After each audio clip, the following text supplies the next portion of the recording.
The Building Bridges Initiative Secretariat meets tomorrow for the last sitting to adopt its report on a raft of proposed prescriptions to long-standing national issues that trigger contested elections every 5 years. So the task force held a marathon meeting today to tidy up its report, with Joint Secretary Paul Mwangi hinting at recommendations that will be drastic departure from how things are managed currently.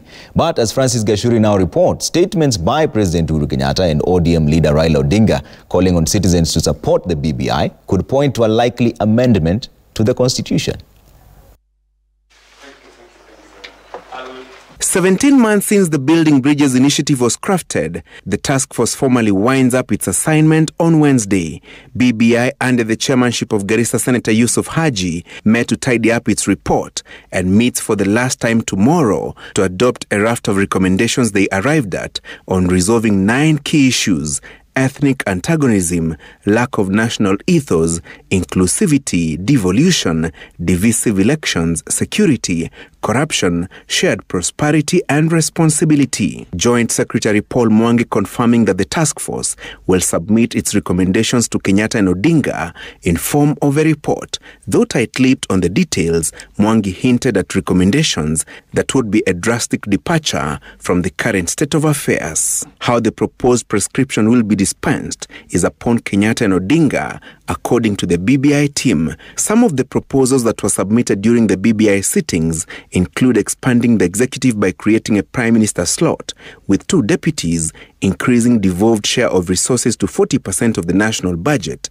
tightening the noose on corrupt public officials, and picking cabinet ministers from parliament. But battle lines already seemingly drawn even before the BBI recommendations are unveiled. Wenzangu, tusibishane, sijui ati BBI ni ya kutafutia nani, ya kutafutia nani, ya kutafutia nani.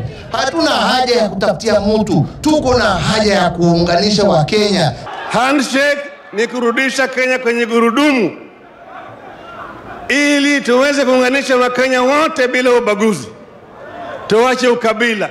Kuna watu ambao hawataki hiyo ifanyike kwa sababu wako na tunjama kidogo kidogo huko ndani, wanafikiri ya kwamba wanaweza kudanganya Wakenya tena. Recommendations to alter the system of government, devolution and Bill of Rights will necessitate amendments to the Constitution through a referendum.